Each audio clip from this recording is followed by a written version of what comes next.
Lei Lin já havia visto informações sobre os recursos do mundo subterrâneo em um livro antigo. Diz a lenda que o antigo mundo dos magos era apenas uma pequena parte da superfície da Terra, e antes que o foco dos antigos magos tivesse mudado para os outros mundos, seu objetivo era um mundo subterrâneo. Os antigos magos exerciam um poder formidável. Mesmo o Sol e a Lua perdiam seu esplendor quando colocados diante desses magos.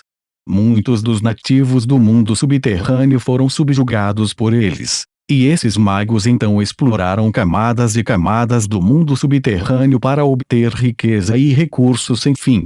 Foi registrado que os antigos magos haviam explorado as 7 camadas do mundo subterrâneo. Dizia-se que quanto mais abaixo as camadas se visitassem, mais poderosa seria a raça étnica daquela camada e que, no centro da Terra, havia uma existência feminina extremamente aterrorizante. Mas isso não impediu que os antigos magos se aventurassem mais e, finalmente, todo o mundo subterrâneo os reconhecera como seu conquistador. Tudo isso fazia parte da Idade de Ouro dos antigos magos. Mais tarde, os magi ainda insatisfeitos voltaram sua atenção para mundos diferentes e conquistaram mundo após mundo até encontrarem esse mundo extremamente poderoso. Depois do que ficou conhecido como confronto final, embora o mundo oposto não tenha obtido nenhum benefício, nem o Magus World se deteriorou. Até a passagem que levava ao mundo subterrâneo fora destruída por essa guerra. Desde então, o mundo subterrâneo só apareceu em lendas. No mínimo, em toda a costa meridional, Lei Lin não havia visto nenhuma das formas de vida do mundo subterrâneo, nem ouvira falar de nenhuma passagem para o mundo subterrâneo. Das informações previamente coletadas e das imagens vistas, este deve ser um mundo subterrâneo, eu simplesmente não sei qual camada é essa. No entanto, com base na forma de vida perigosa que se aproximava, deveria ser, no máximo, a 3ª camada, senão eu teria encontrado muitas formas de vida perigosas e de alta energia. Além disso, a probabilidade das formas de vida que encontrei na 1ª ou na 2ª camada é muito grande. Lei Lin continuou pensando nisso. Embora ele estivesse desconfortável de que aquele lugar fosse uma região árida, Lei Lin continuou adiante. A recente aparição do javali cinza forneceu-lhe enorme confiança para prosseguir em sua jornada. Enquanto caminhava toda a jornada, Lei Lin também fez um registro de seus arredores. No local do antigo feitiço mágico, que Lei Lin chamava de Giant Stone Hills, os sinais de vida eram tão fracos que, no máximo, só se viam musgo e alguns insetos, e nada mais. À medida que Lei Lin percorria sua jornada, os sinais da vida aumentavam gradualmente e, mais tarde, ele viu algo parecido com pássaros parecidos com morcegos. Ele ocasionalmente via os javalis cinzentos e, à medida que viajava, a taxa de encontrá-los aumentava. Assim, Lei Lin estava certo. Ele já havia se afastado da região de restrição de vida e chegado ao mundo exterior, BIP. Ondas de energia descobertas. A estimativa é que essas ondas são o rescaldo da magia do nível 0. Direção: 15 graus leste, com 3.123 metros. Agora, o Aiship havia emitido uma mensagem. Os pensamentos de Lei Lin tremiam. Finalmente, há alguns vestígios de um organismo com energia. Ele rapidamente fez as malas e logo foi na direção da qual as ondas de energia foram emitidas. Embora ainda houvesse um ferimento grave em sua pessoa, e seu mar de consciência estivesse ainda mais ferido devido a ele solidificar grandes quantidades de força espiritual, ele ainda podia exibir a força aproximada de um nível 1 de magos. No entanto, ele não prestou atenção a esse pequeno ponto e correu para a cena dessas ondas de energia. O que apareceu na visão de Lei Lin foi a cena de 3 machos e 2 fêmeas confrontando um organismo de alta energia. Essas 5 pessoas pareciam ser um pequeno esquadrão padrão. 2 homens vestidos de couro, que estavam na frente, serviam como escudos humanos, constantemente balançando suas enormes espadas de ferro. Eles, no mínimo, tinham o poder de um grande cavaleiro. Os outros três usavam roupas cinzentas que pareciam o que os aprendizes de mago da Costa Sul usavam, mas o estilo dessas vestes era muito antiquado. Eram simples e sem adornos. Há humanos aqui. E eles são acólitos. Lei interiormente sentiu-se entusiasmado com essa perspectiva. O que os 5 acólitos estavam enfrentando era um organismo semelhante ao enorme quadro cinza, mas com um físico que era quase uma dúzia de vezes maior e 3 pares de enormes dentes em forma de lua crescente sob o focinho.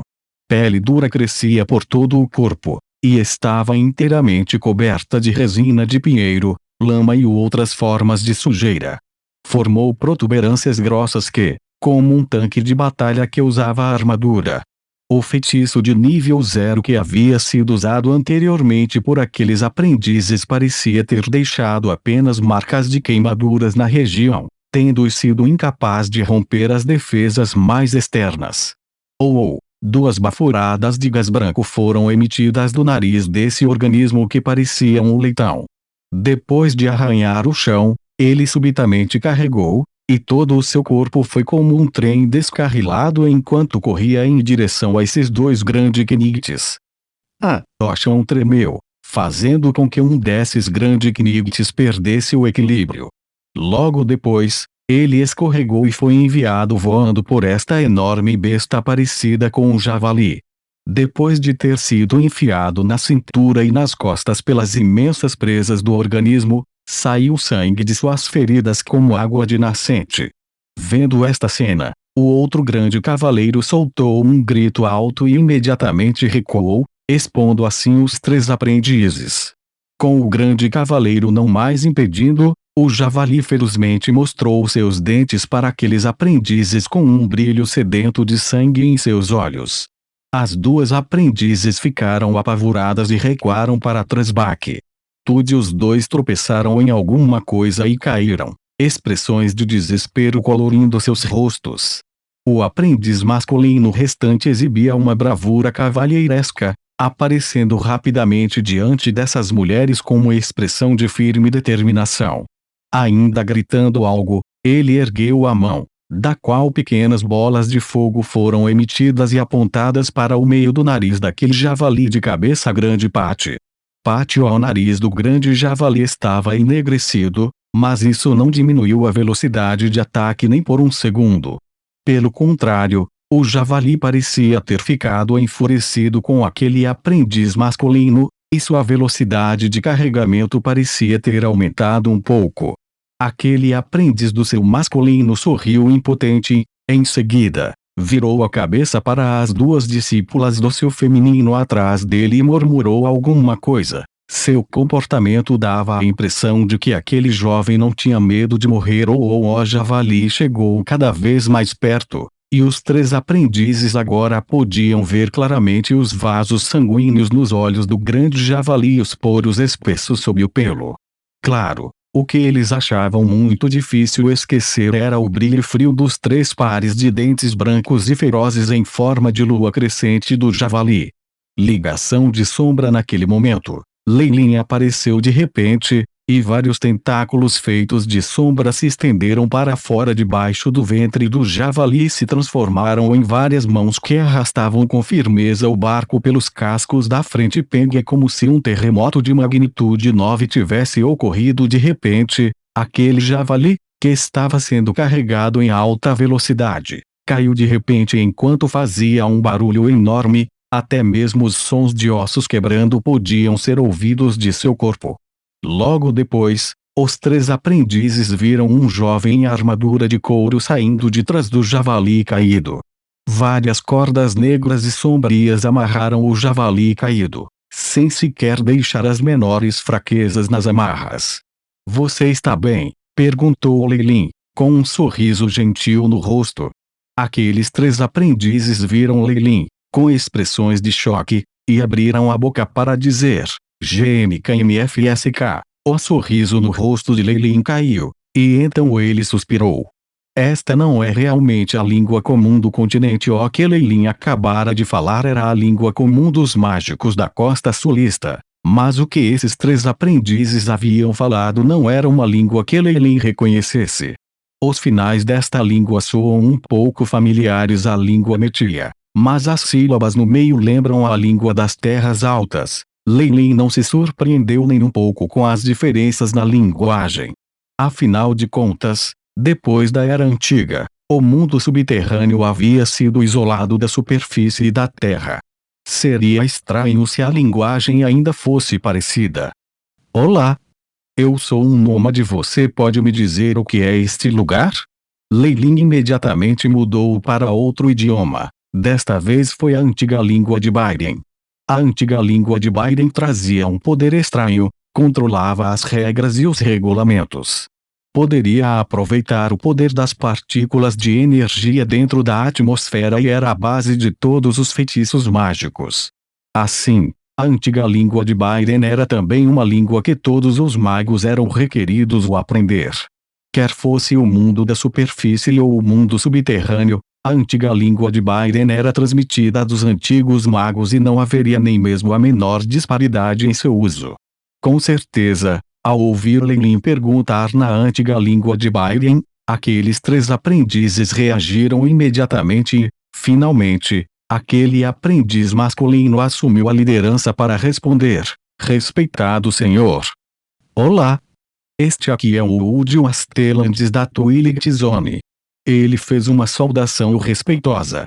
Embora as ações de Leilin fossem suspeitas e o idioma que ele usou inicialmente para falar fosse muito diferente de sua própria língua, da maneira como Leilin facilmente subjugou esse enorme javali de 6 dentes que quase causou uma completa limpeza para sua equipe, era óbvio que a força da outra parte era superior à deles. Este era o deserto, onde o forte predava os fracos.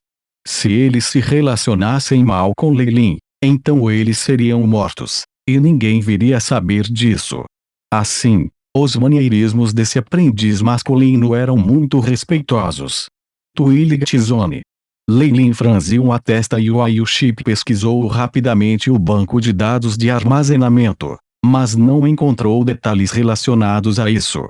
Você pode precisar disso. Leilin apontou para o grande cavaleiro que havia sido enviado voando e jogou um remédio de coagulação de sangue na direção deles. Obrigado. Essas 2 alunas caídas também se levantaram, e uma delas imediatamente agarrou o remédio e espalhou-o na ferida do grande cavaleiro. Depois de hesitar por um momento, ela se curvou para Leilin Silvo. Silvo naquela época. Uma cobra formada inteiramente de gás preto deslizou para a frente e cuspiu o tão grande Knight blindado que tinha perdido a consciência de dentro de sua boca. Este também é seu parceiro. Certo. Eu também o peguei convenientemente. Leilin apontou para o grande cavaleiro que acabara de ser cuspido, e aqueles 3 aprendizes, que tinham ficado assustados com a súbita aparição daquela enorme serpente negra, recuaram muitos degraus. Este covarde! Leilin ouviu aquela aprendiz feminina murmurar, mas ele apenas sorriu indiferente. Depois disso, ele perguntou: a propósito, você sabe quais cidades estão perto daqui onde está o Bazar dos Reis Magos? Esses 3 aprendizes olharam-se nos olhos, e então aquele aprendiz masculino, vendo o comportamento agradável e a fala de Leilin, reuniu sua coragem e deu um passo à frente ao dizer: a cidade mais próxima daqui é Little Town no oeste, e sua distância é de 1 dia e meio daqui. Sobre o Bazar dos Magos, o ponto de encontro oficial dos magos está localizado apenas na capital da Twilight Zone. Aspas.